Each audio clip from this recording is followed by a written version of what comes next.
Teleamazonas presenta Hora 25 con el auspicio de...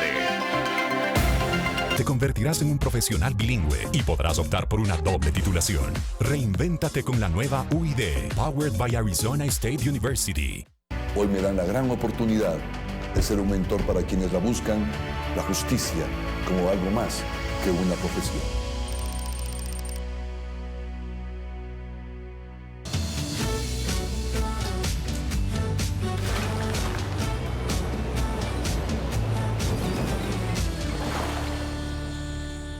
Produbanco, en pro de ti.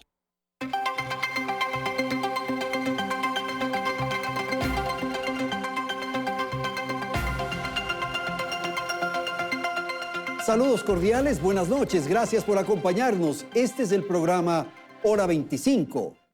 Las complicadas horas del Ecuador.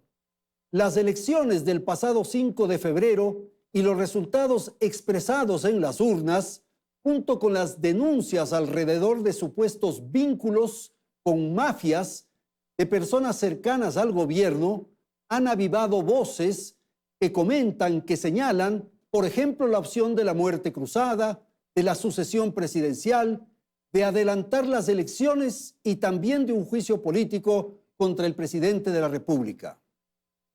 Es momento entonces de hablar del Estado de Derecho, de la democracia, de la vigencia de la Constitución.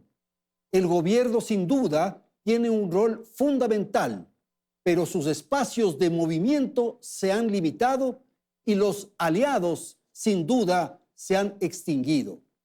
Los invitados esta noche aquí en el estudio de Teleamazonas en Quito y en Guayaquil son los siguientes. Agradezco a Ferdinand Álvarez Zambrano.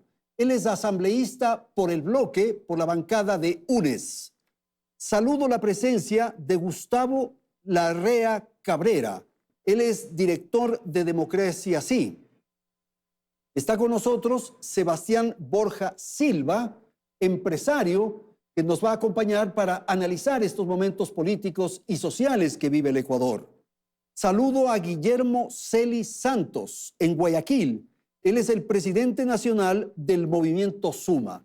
Aquí empezamos. Belén, buenas noches. Hola Andrés, amigos, muy buenas noches. Como ya lo mencionabas, el gobierno atraviesa una severa crisis desde hace algunos meses, pero sin duda la situación se agravó a partir de los resultados del referendo, que fueron evidentemente un rechazo de la ciudadanía a la gestión del primer mandatario. Les vamos a presentar aquí una línea de tiempo. Escuchemos justamente cuál fue la respuesta del jefe de Estado la noche del 6 de febrero. El pueblo ecuatoriano nos ha pedido a todos los partidos y agrupaciones que dejemos de abonar rencillas entre nosotros y nos pongamos de una vez por todas a solucionar los problemas urgentes y concretos de nuestra gente. Este presidente acoge ese llamado y, como ya lo ha dicho en innumerables ocasiones, convoca a toda la dirigencia nacional a construir un gran acuerdo. Luego de ello, en la Asamblea la respuesta no se hizo esperar y el 7 de febrero ya se analizaban escenarios, aunque el diálogo no era precisamente una opción para los legisladores, incluso para aquellos que hasta ese momento habían sido aliados del gobierno. Recordemos qué dijeron algunos asambleístas. Lo mejor que puede hacer el presidente de la República es asumir su derrota, convocar, llamar a elecciones anticipadas, disolver la Asamblea, la muerte cruzada. Plante elecciones. Nosotros, como Revolución Ciudadana, siempre hemos dicho, nuestra curul está a disposición del pueblo ecuatoriano. Es mejor que el presidente de la República dé un paso al costado y los ecuatorianos sabremos ver cómo nos organizamos y ganar un poco de tiempo. Y toda esta situación se complica aún más con nuevas denuncias que presuntamente salpicarían a personas cercanas al primer mandatario y que llegan a la comisión multipartidista de la Asamblea que investiga el denominado caso Encuentro. La comisión citó al presidente Guillermo Lasso para que comparezca y responda a varias inquietudes el 13 de febrero, pero el primer mandatario no asistió, pues en realidad no tiene la obligación legal de hacerlo, pero esto generó nuevas reacciones. Veamos cuáles fueron. Un juicio político. Hay varios indicios que apuntan para el juicio político para el señor presidente. Señor presidente de la República, ha iniciado una cuenta regresiva. Tiene menos de 10 días para darle la verdad al país. Menos de 10 días en las que concluye esta comisión su fase de investigación y posteriormente entregar su informe al país y al Pleno de la Asamblea Nacional. Las denuncias y también este tipo de declaraciones hicieron que el presidente reaccione en una cadena nacional la noche del 14 de febrero. Vamos a ver lo que dijo. Si bien me propuse no responder los insultos y ataques, porque mi interés es resolver los problemas de ustedes, los ecuatorianos, estos personajes han agredido mi integridad y la de mi familia, y no se los voy a permitir. Hoy, luego de casi 2 años en funciones, puedo decirles sin vacilación alguna que este gobierno es un gobierno honesto. No existe una trama, red ni estructura de corrupción. Ustedes saben que he respetado al que piensa diferente e incluso a quien difama. Y me he mantenido prudente, confiando que la verdad los golpee. Pero mi paciencia tiene un límite. Ponemos sobre la mesa esta línea de tiempo, Andrés, y con ello abrimos el debate sobre la crisis que atraviesa el gobierno y también la crisis de institucionalidad que vive el país. Sin duda estamos asistiendo a un momento extremadamente complejo. Las situaciones se tensan y la posibilidad de acciones extremas están presentes en el escenario. Sin embargo, Gustavo Larrea, ¿este es un problema, es una crisis del gobierno? Buenas noches. Buenas noches, Andrés. Buenas noches, señores televidentes, compañeros de panel. No, yo creo que es una crisis mucho más profunda. No es una crisis del gobierno, es una crisis de la institucionalidad democrática del país. Porque si hacemos una lectura más amplia, vamos a ver el problema político, el castigo en las urnas al gobierno, por llamarlo de alguna manera. Pero vemos una crisis institucional cuando se liberan a narcotraficantes, cuando se liberan a jefes de la mafia, que un juez cantonal en este vericueto jurídico que tiene el país puede resolver sobre las decisiones de la Corte Nacional de Justicia, lo que era antes la Corte Suprema de Justicia. Vivimos una crisis institucional. El país no funciona. Las instituciones del Estado actúan de manera lenta porque la ley en general es un vericueto. El país requiere entender que hay una crisis institucional, pero también hay una crisis económica y social. La pandemia nos trajo, diría yo, parálisis económico, problemas sanitarios gigantescos que implicaron inversión pública en la sanidad, en las vacunas, por ejemplo, y la inversión social en otras áreas se disminuyeron. Bueno, eso tiene que enfrentar el gobierno. Pero desde luego el gobierno tiene que enfrentar, el gobierno y el Estado en su conjunto. Las instituciones, no solo el gobierno, el legislativo, el sistema judicial, los gobiernos locales. Debería haber, el acuerdo que propone el presidente debería ser exactamente enfrentar la crisis social y económica. No es casual que cientos de miles de ecuatorianos hayan migrado los últimos 2 años y que tengamos en el Darién de Panamá 9,000 ecuatorianos que han pasado por las selvas caminando. Es porque hay una crisis social que no la ven. ¿Qué es lo que ocurre desde su lectura, Ferdinand, en Guayaquil? Su apreciación sobre lo que ha sucedido en el país que nos ha conducido a esta situación. Adelante, por favor. Andrés, buenas noches a todos los ecuatorianos, a los compañeros de panel. Un honor. A ver, primero empecemos por algo. Este presidente que llegó con su partido creando oportunidades, en efecto, creó oportunidades, pero para él y su círculo más cercano, presidente, las oportunidades eran para la gente, pero no su gente, eran para los 18 millones de ecuatorianos. Llegó al poder diciendo que los primeros 100 minutos resolvería los graves problemas del país porque el Ecuador ya no aguanta más y que estaba reunido en el 2020 con todo su equipo para aquello. Bueno, han pasado casi 2 años y no ha hecho nada. No ha hecho absolutamente nada. Ahora, la gente nos ha dado la razón. El tiempo nos ha dado la razón. Sabe que antes estábamos mejor. Además, todas las mentiras instauradas sobre los temas de narcopolíticos, ahora que vemos los narcopolíticos y los mentirosos, sabe la gente actualmente que los corruptos siempre fueron ellos. Andrés, y aquí me permito disentir con mucho respeto con Gustavo, no es una crisis institucional que vivimos solamente. ¿Cómo se produce esta crisis? Esta crisis la produce el mismo gobierno nacional. Esta crisis institucional que vivimos la produce el gobierno nacional. No hubiéramos querido llegar hasta este momento que estamos. ¿Quién llegó hasta este momento? ¿Quién nos trajo a este momento? El gobierno nacional. ¿Quién provocó esta debacle institucional de muchas instituciones? Y que aquí debemos de detenernos un momento. No defendemos a personas. Siempre como ecuatorianos debemos defender las instituciones. Eso que hay que fortalecer. Pero esto fue provocado por el gobierno nacional, ahora que se haga cargo de la debacle y el desastre provocado. Gracias, asambleísta Álvarez. Por favor, Sebastián.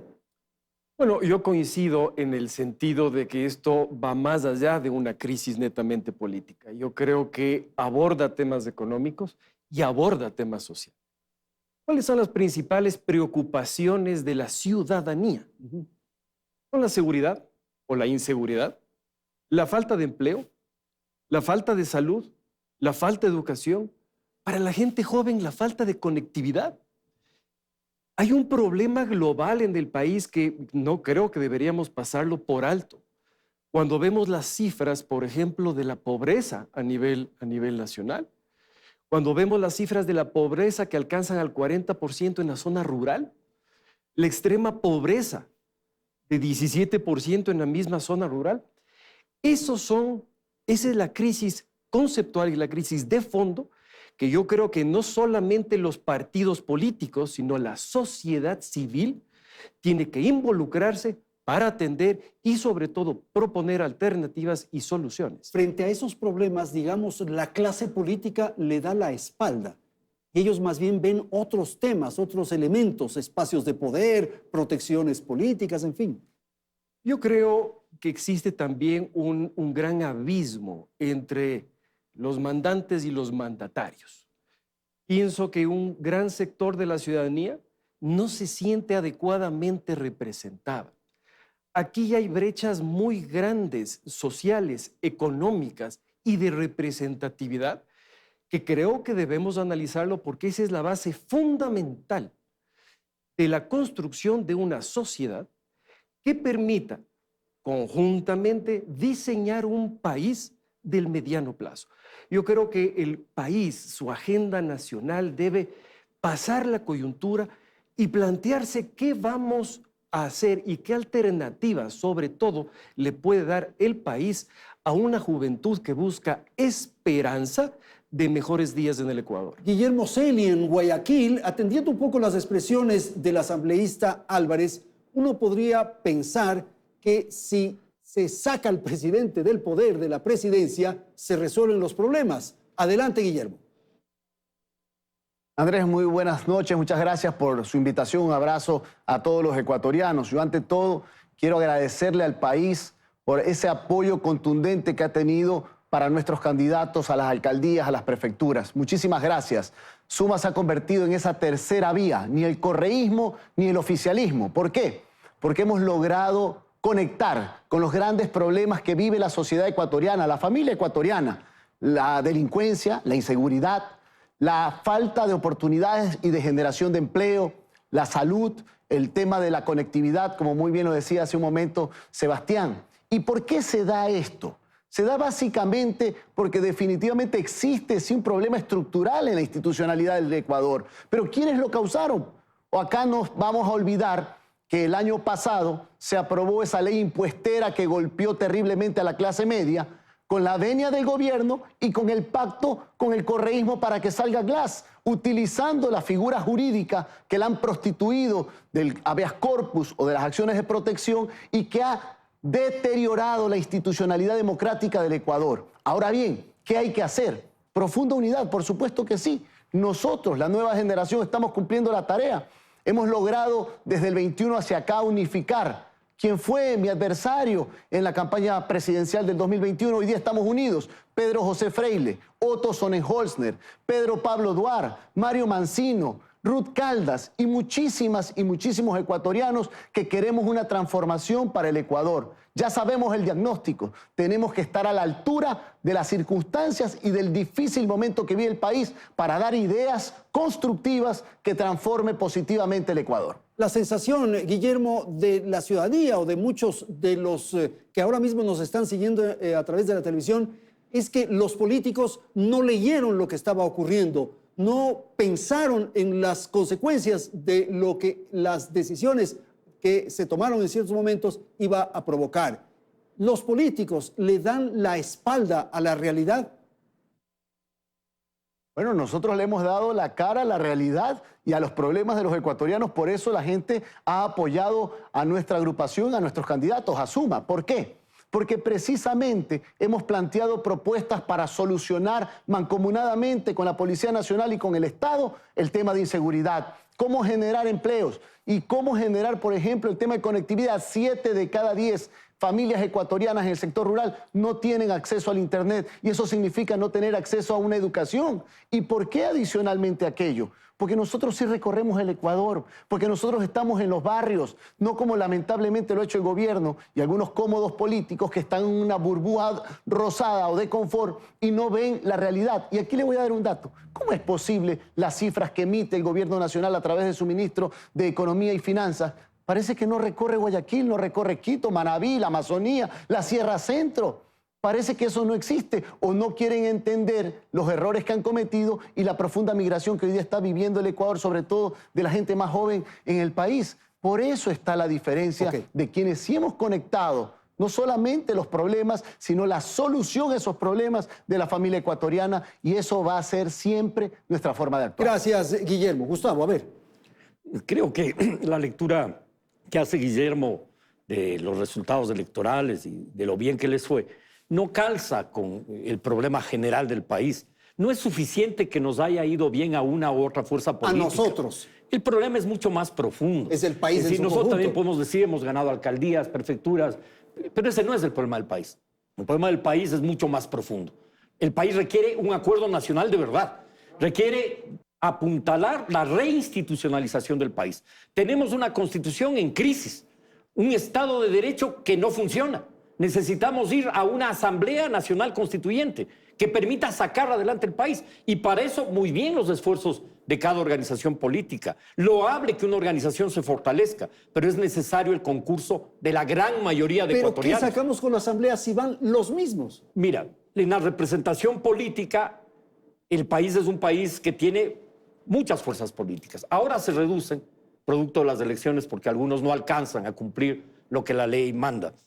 Va a haber menos fuerzas políticas, pero es necesario grandes acuerdos. Esas fuerzas se van a representar en la Asamblea, desde luego, y debemos exigir desde la ciudadanía participación en esa Asamblea Constituyente. Los sectores sociales, los sectores empresariales, la sociedad en su conjunto debe participar en construir un gran acuerdo nacional de verdad, en serio. No puede el país vivir de tumbo en tumbo. No podemos los ecuatorianos quedarnos impávidos frente al crimen organizado. Necesitamos unirnos.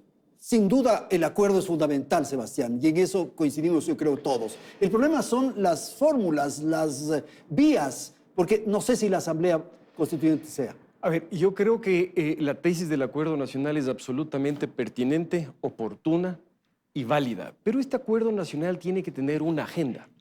Tiene que tener una agenda concreta. Es decir, no se puede llamar simplemente a un acuerdo nacional. ¿Para qué? Yo creo que hay que tener muy claro cuáles son, repito, los problemas fundamentales de la ciudadanía. pero de la ciudadanía que sufre todos los días esa inseguridad, de esa madre de familia, por ejemplo, que tiene mucho temor en enviar a su hijo a la escuela o a la tienda de la esquina, a su hija o a su hijo. Entonces, el acuerdo nacional tiene que ser un acuerdo amplio, que vaya más allá de la organización política.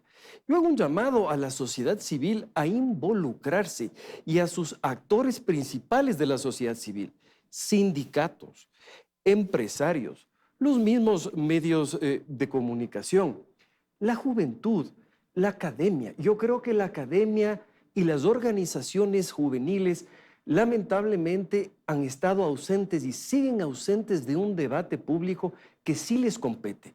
Y sí les compete, ¿por qué? Porque estamos hablando de construir un país de futuro. Tenemos que prospectar el país que queremos a 5, a 10 años, porque así se hace empresa también. Y yo lo que quiero acotar es que cuando yo hablo de empresa, no estoy hablando de la gran empresa únicamente. No, no. El empresario mediano, pequeño, el emprendedor, necesita estabilidad para poder planificar. Esa es la base fundamental para generar un círculo virtuoso que pueda solucionar el problema de fondo. ¿Cuál es? La pobreza extrema en el Ecuador. Ok, muchas gracias, asambleísta Álvarez. La propuesta de Gustavo Larrea, una asamblea constituyente, ¿usted le ve viable, es posible y esa vía o esa opción resolverá los problemas? Andrés, aquí hay que también hacer un poquito el análisis en retrospectiva. Recordemos cuándo empezó esta debacle. Empezó con el Trujillato, aquella fecha, aquel gobierno también que destruyó la gran parte de instituciones del país. Llegó Guillermo Lasso, no solamente siendo deshonesto con los ecuatorianos, fue deshonesto de inmediato con su aliado natural, a quien lo traicionó. Luego no cumplió su palabra de las ofertas de campaña y luego actualmente primero sale insultando y diciendo que quienes no votan por el sí en la consulta popular son narcopolíticos o narcotraficantes. Luego sale haciendo un llamado a reconciliación y luego sale insultando a toda la clase política, a los medios de comunicación, al periodismo de investigación. Entonces, a ver, seamos honestos con los ecuatorianos. Primero, un gran acuerdo nacional tiene que ser con honestidad intelectual, con honestidad hacia los ecuatorianos.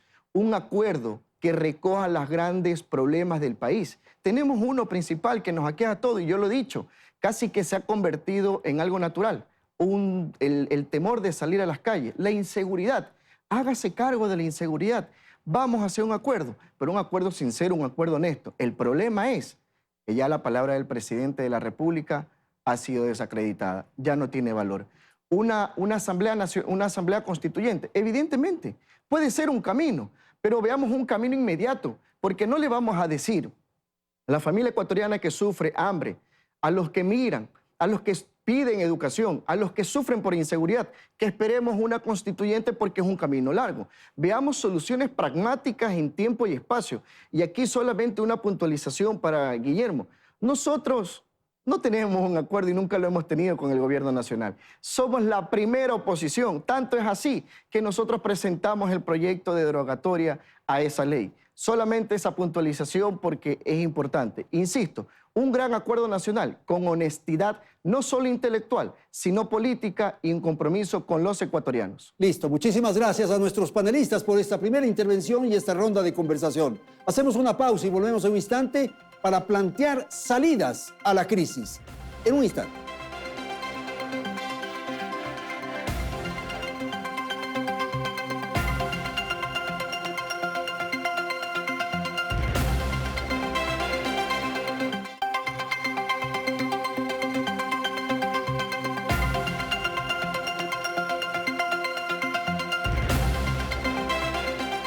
Continuamos con más. En medio de esta crisis, varios hablan de las salidas que tiene el presidente para superarla. La primera es claramente redefinir el camino que ha seguido el gobierno y tomar acciones que generen tranquilidad, estabilidad y crecimiento. Pero hay adicional escenarios constitucionales que ya se plantean. Vamos a ver cuáles son. Como escuchábamos en el bloque anterior, un escenario que ya se avisora en la Asamblea es el juicio político al presidente contemplado en el artículo 129, numeral 1 de la Constitución. Para que este prospere se requiere de 92 votos en el legislativo. Pero adicional, solo se podría aplicar este artículo en 3 casos. Por delitos contra seguridad del Estado, el segundo por delitos como concusión, cohecho, peculado o enriquecimiento ilícito, y la tercera causal es por delitos de genocidio, tortura, desaparición forzada de personas, secuestro u homicidio por razones políticas o de conciencia. El texto además indica que para iniciar el juicio político se requerirá de dictamen de admisibilidad de la Corte Constitucional y además señala que no será necesario el enjuiciamiento penal previo. Otro escenario del que también se habla y está en la Constitución es la destitución del presidente contemplado en el artículo 130. Eso solo se puede aplicar en 2 casos. Si el presidente se arrogara funciones y también por grave crisis política y conmoción interna. Pero hay quienes dicen que ya no se podría aplicar este artículo porque en junio de 2022 ya se lo intentó y no hubo los votos necesarios para hacerlo. Otros opinan, en cambio, que aún este artículo no ha sido agotado. Revisemos otro camino. Este es el de la revocatoria de mandato contemplado en el artículo 105 de la Constitución, para lo cual se requerirá conseguir las firmas del 15% del padrón electoral. También se menciona como otro escenario la renuncia voluntaria del primer mandatario contemplado en el artículo 145 de la Constitución. Y finalmente, del lado del presidente de la República, la única opción que tiene es la disolución de la Asamblea contemplada en el artículo 148. Pero aquí también deben existir ciertas causales que el presidente deberá tomar en cuenta. Estas son la arrogación de funciones y también si en la Asamblea de forma reiterada e injustificada se obstruye el Plan Nacional de Desarrollo o por grave crisis política y conmoción interna. En todo caso, todos estos escenarios tienen efectos posteriores. ¿Han sido analizados ya? Vamos contigo, Andrés. Gracias, Belén. Y habrá que incorporar la propuesta de Gustavo Larrea formulada en el bloque anterior respecto a la Asamblea Constituyente. Quiero dar la palabra a Guillermo Celi para conocer su apreciación. Estas son las salidas, las vías que se han planteado en diversos escenarios, particularmente en las redes sociales. ¿Qué hacemos? ¿De qué manera logramos que haya una vigencia plena del Estado de Derecho, de la Constitución, de la democracia, de la República, en definitiva? Guillermo Celi. Gracias, Andrés. Primero, permítame confrontar claramente y con toda la claridad a Gustavo Larrea. No estoy de acuerdo con lo que él dice. Él pretende minimizar lo que ha sucedido con Suma.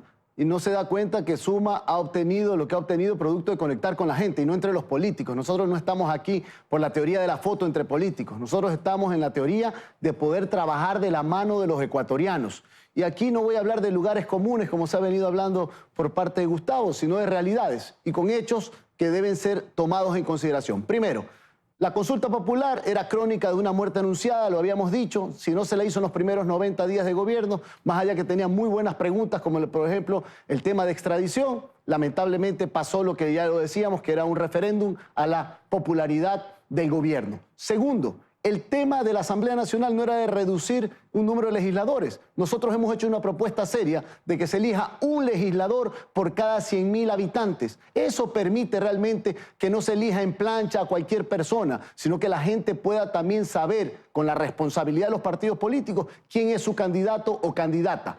Tercero, el tema económico. Lo hemos planteado, presidente.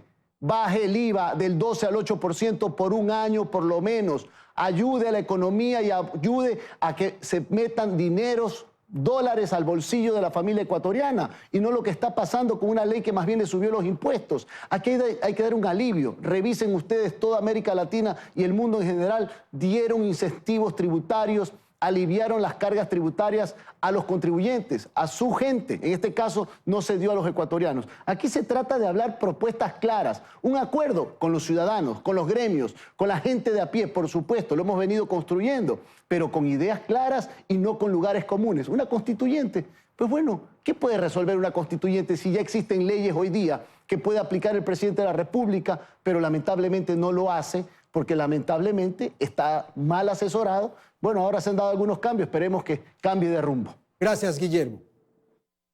Bueno, básicamente considero que las alternativas que se proponen, en definitiva, lo que buscan es desestabilizar el país y lo que buscan es aprovechar al río revuelto una crisis política y responsabilizar de todos los males al gobierno actual, que es corresponsable, desde luego.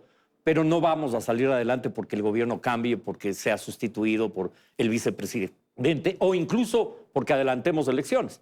Recuerdo la derrota que sufrió el ingeniero Febres Cordero en el año 86. A nadie se le ocurrió decir porque perdió las elecciones que se vaya, o la consulta que perdió Sixto Durán. Creo que el gobierno nacional tiene que hacer rectificaciones urgentes.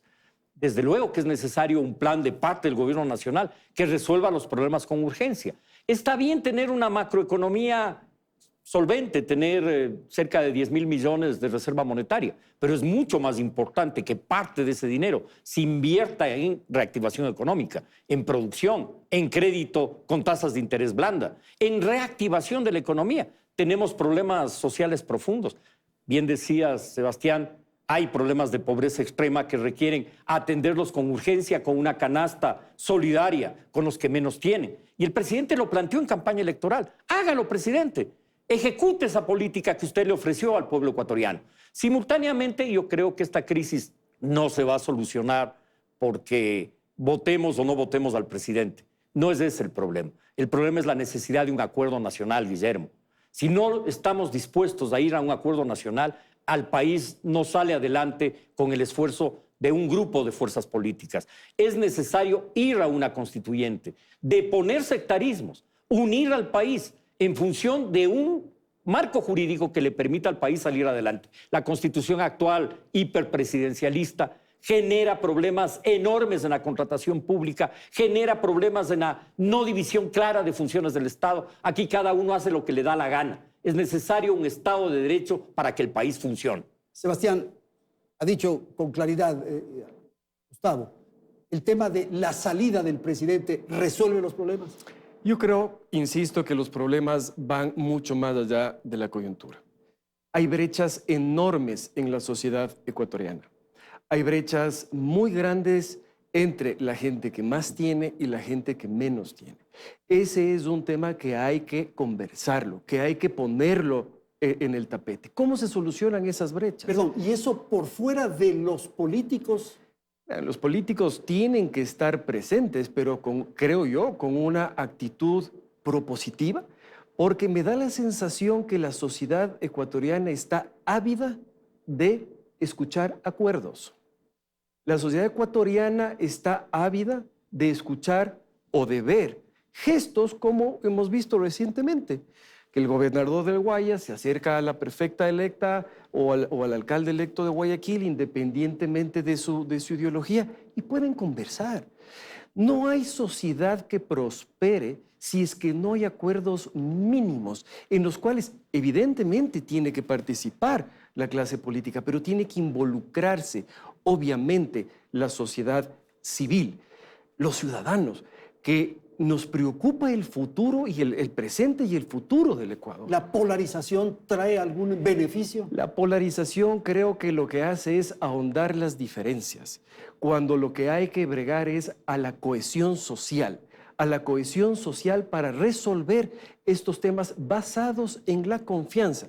El otro día yo leía, por ejemplo, un informe muy interesante del Banco Interamericano de Desarrollo sobre la confianza en América Latina. No puede ser posible que 7 de cada 10 latinoamericanos no crean en las instituciones o no crean en la representación política. Algo hay que reevaluarse, algo hay que replantearse como países, como sociedad. Insisto, aquí se ha hablado muchas veces de la migración. Bueno, esa dolorosa realidad es la que nosotros tenemos que mirarla para detenerla, pero también para ponernos a pensar hacia dónde emigran nuestros compatriotas por falta de esperanza y oportunidades aquí.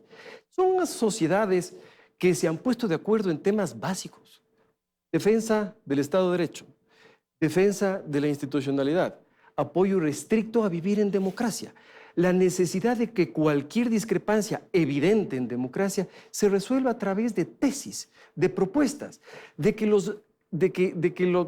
las contrapartes ideológicas no sean enemigos, sean adversarios ideológicos que puedan subsanar sus temas con tesis, con propuestas, pero insisto, que vayan a solucionar los problemas que de verdad interesan a la sociedad. Quiero dar el paso entonces ahora al asambleísta Álvarez para conocer su apreciación respecto a lo que está ocurriendo en estos precisos instantes. Las denuncias que se han formulado en contra del presidente, en contra del gobierno, las referencias que se hacen alrededor de personajes que están o que podrían estar cercanos al régimen, ¿son causas como para la remoción del jefe de Estado?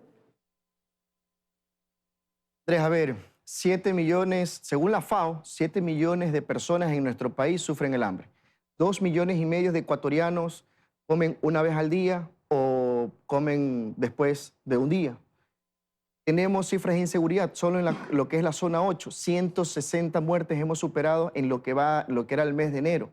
Más de 5 millones de ecuatorianos sufren desempleo y subempleo. Todas estas cifras, tanto inseguridad, salud, educación, empleo, nos llevan a pensar, el gobierno nacional tuvo una oportunidad para generar este gran acuerdo nacional y todas las oportunidades las desechó. Incluso luego de la última movilización, creo que 218 acuerdos llegaron con el movimiento indígena y de estos 218 acuerdos solo se han cumplido el 10%. Vamos a algo que es muy principal. La palabra del presidente ha sufrido un descrédito. Ya nadie le cree. La clase política no le cree. Los ecuatorianos no le creen. ¿Cómo vamos a sentarnos con un gobierno que tiene falta de palabra, con un gobierno que ha traicionado a su pueblo? ¿Cómo vamos a decirle a las familias ecuatorianas que esperen? Ahora bien, todos los actos de corrupción, que no vienen solamente en el caso del Gran Padrino denominado, ya los actos de corrupción, recordemos lo del ministro Vera, recordemos también la venta del viceministerio de Agricultura, recordemos el caso Danubio, ahora aterrizamos con este caso del Gran Padrino, donde toca altas esferas del presidente de la República. Si bien es cierto, no se puede hacer una acusación tan grave de que el presidente esté involucrado en narcotráfico, pero lo que sí es cierto que se inyectó dinero en la campaña que provenía de supuestamente actividades ilícitas. Ahora, ¿quién tenía conocimiento de eso? En teoría, el cuñado del presidente. ¿Quién pone a los funcionarios sugeridos por el lado del cuñado del presidente? Evidentemente, el presidente es el que firma el decreto. Entonces, ese posible tráfico de influencia, si ustedes se ponen a ver con los hechos relatados, de acuerdo a lo que ha pasado en la comisión, evidentemente, sí lo toca al presidente de la República. Gracias. Entonces ahora, ¿quién es más corrupto? Es el tema. Y la tragedia de esto es que hay un momento en que la población puede decir que se vayan todos. Yo creo que si los problemas no se resuelven y si es que la crisis se sigue agudizando, ese va a ser la expresión de la gran mayoría de ecuatorianos. Porque el problema no es solo del Ejecutivo, el problema es de una función judicial que funciona a medias o no funciona, o genera dudas. El problema también es electoral. Hay confianza en el Consejo Nacional Electoral y los resultados electorales. Hay muchos sectores que cuestionan el resultado electoral porque ha habido en determinadas provincias metida de mano al proceso electoral. Es decir, hay un problema de descrédito institucional. Hay un problema de la democracia, que no es solo un problema del Ecuador, que es un problema generalizado. Las democracias que no resuelven los problemas sociales, económicos, están en crisis. Y esa crisis no es solo del Ecuador. Por lo tanto, creer que la salida de esta crisis es una salida que pueda ser impulsada por un solo sector de la sociedad o un solo sector político es un error. Yo creo que esta crisis a este país lo sacamos adelante en un acuerdo de verdad. ¿El gobierno ha desgastado el acuerdo? Sí, ha desgastado el acuerdo porque lo que debió hacer el gobierno cuando se instaló es generar el acuerdo. Claro. Es decir, porque además no hubiese ganado la segunda vuelta sin la propuesta del acuerdo.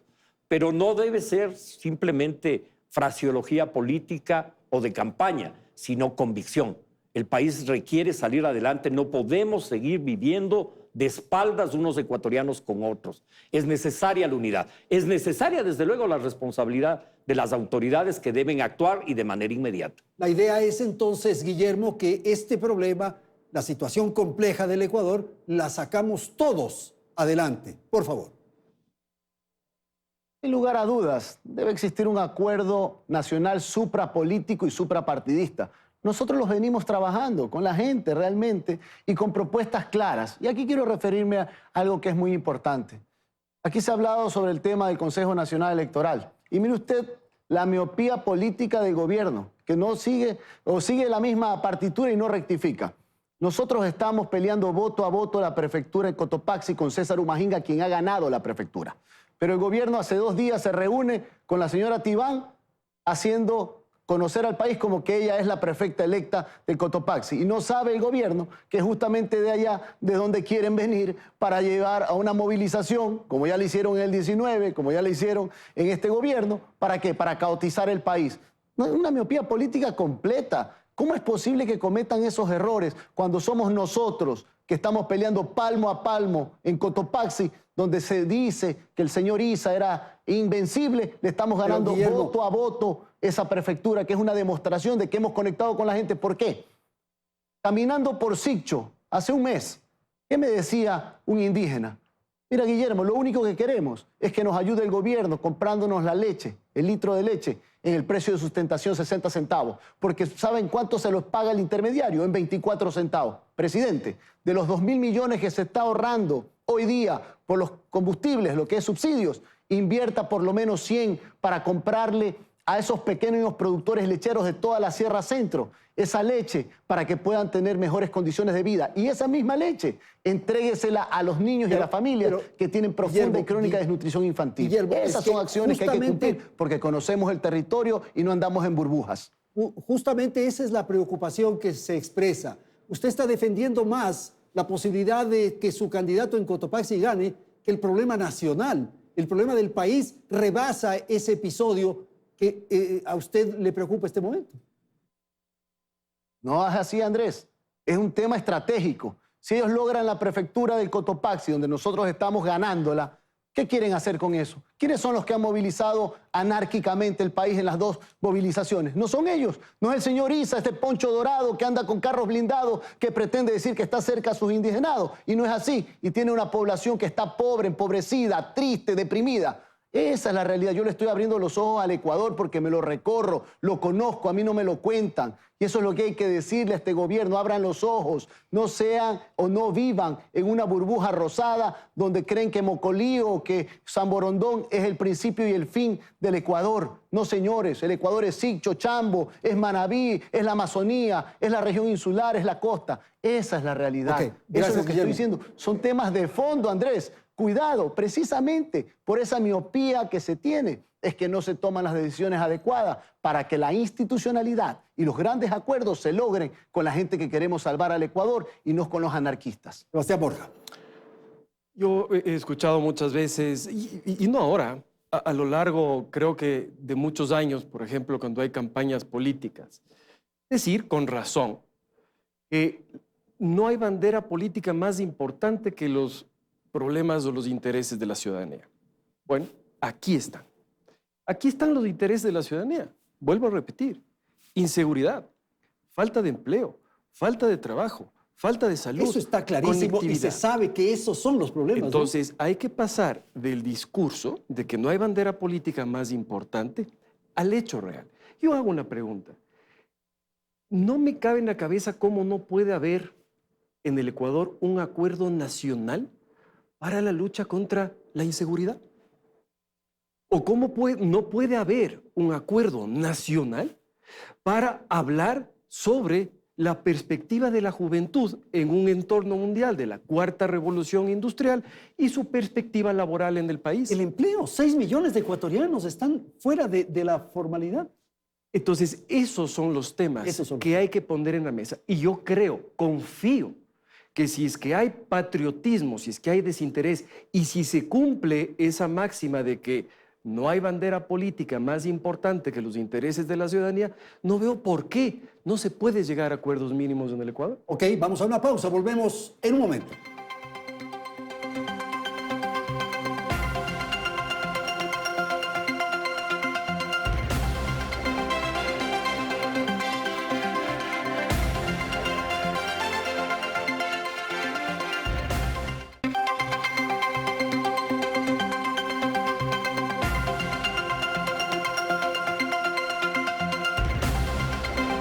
Bien, vamos entonces a la parte final y quiero insistir un poco con nuestros panelistas en torno a las salidas, la crisis y cómo vamos a enfrentar la misma. Voy a pedir una ronda, quizás no sea la final, sino que tengamos 2 rondas. Para ello entonces empezamos con el asambleísta Álvarez. ¿Qué proponen concretamente ustedes? Adelante, por favor. Andrés, nosotros lo hemos dicho, nosotros no tenemos apego a una posición política o a un puesto político. Nuestra curul está a disposición del pueblo ecuatoriano y le hemos expresado, presidente Lasso, ya el tiempo se le acabó, ya usted tuvo la oportunidad, ya cumplió su capricho, deje que personas que sí saben cómo hacerlo, deje que los ecuatorianos ahora decidan también en las urnas. Ese no rotundo significa muchísimo también. El Ecuador ya no aguanta más. Hablamos de pobreza, más del 40% de ecuatorianos en pobreza y extrema pobreza. Hablamos de desigualdades, hablamos de falta de empleo, hablamos de la migración. Estamos alcanzando en migración las cifras comparables al 99, provocada o quien estuvo también en aquel momento, el actual presidente Guillermo Lasso, más de 11.000 ecuatorianos en el 2022. De lo que va ahora, del 2023, más de 9.000 ecuatorianos migrando pasando por la selva del Darién.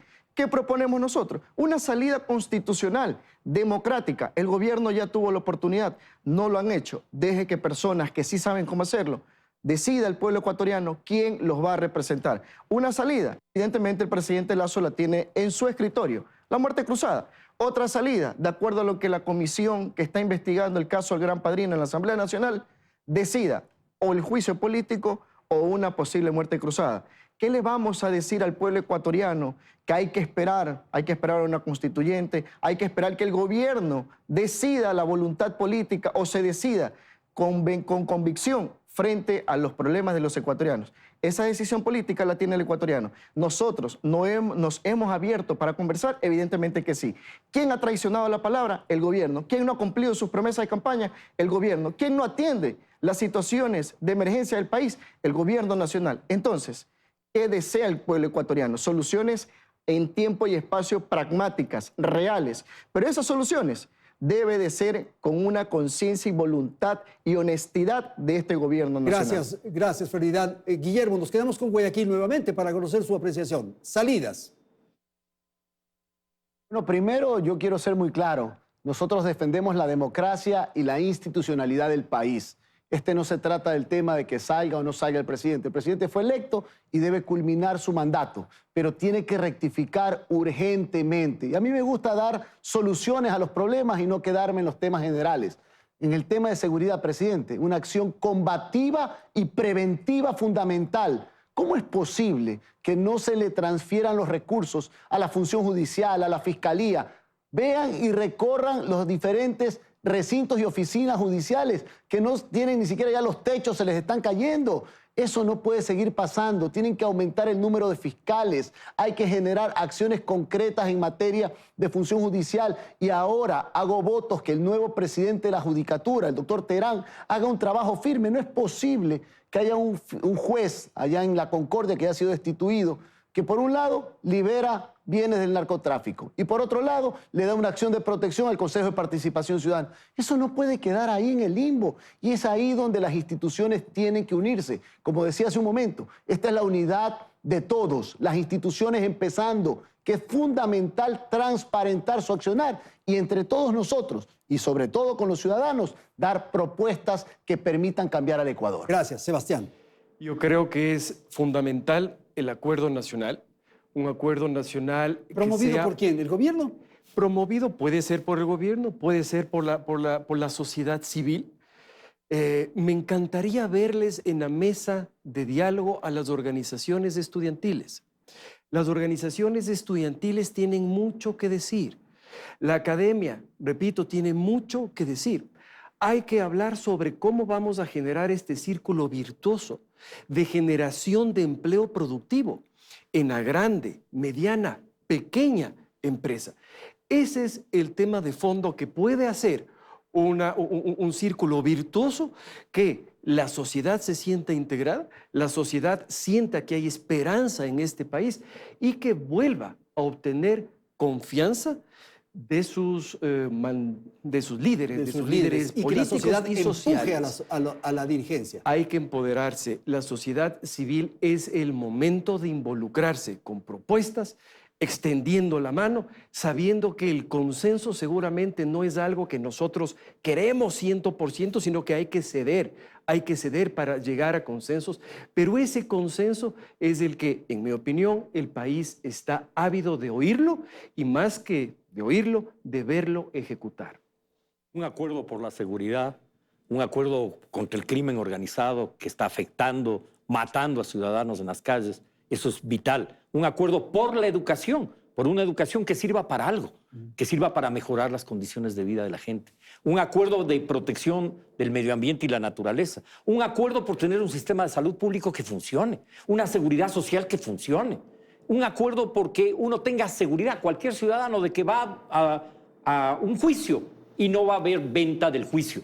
Requerimos, por lo tanto, un acuerdo en esos temas. Y la forma de viabilizarlo, sea en 3 meses, en 1 año, en 2 años, será una asamblea constituyente. No hay otro espacio para el gran acuerdo. Pero esto no quiere decir que no haya tareas urgentes. Hay tareas urgentes que le compete a los funcionarios del Estado, al gobierno nacional, a la asamblea, al poder judicial, al propio poder electoral, a los municipios, a las prefecturas, que es resolver los problemas económicos y sociales que están afectando a millones de ecuatorianos. La gente vive en condiciones de pobreza. No es una situación normal la que vive el país. Hay una crisis institucional y hay un problema social y económico profundo que padecen millones de ecuatorianos. Y mientras tanto, la gobernabilidad. El gobierno tiene que rectificar, el gobierno tiene que impulsar acciones. Más allá de lo que pase en las próximas semanas, nosotros creemos que la estabilidad institucional es para el país entero lo mejor que puede pasar. Jugar a la desinstitucionalización, a votar gobiernos cada año, no soluciona los problemas del país. Muchísimas gracias a nuestros panelistas que han estado esta noche aquí en los estudios de Teleamazonas.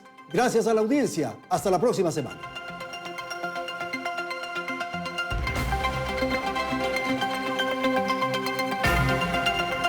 Teleamazonas presentó Hora 25 con el auspicio de... Te convertirás en un profesional bilingüe y podrás optar por una doble titulación. Reinvéntate con la nueva UID, Powered by Arizona State University. Hoy me dan la gran oportunidad de ser un mentor para quienes la buscan, la justicia como algo más que una profesión.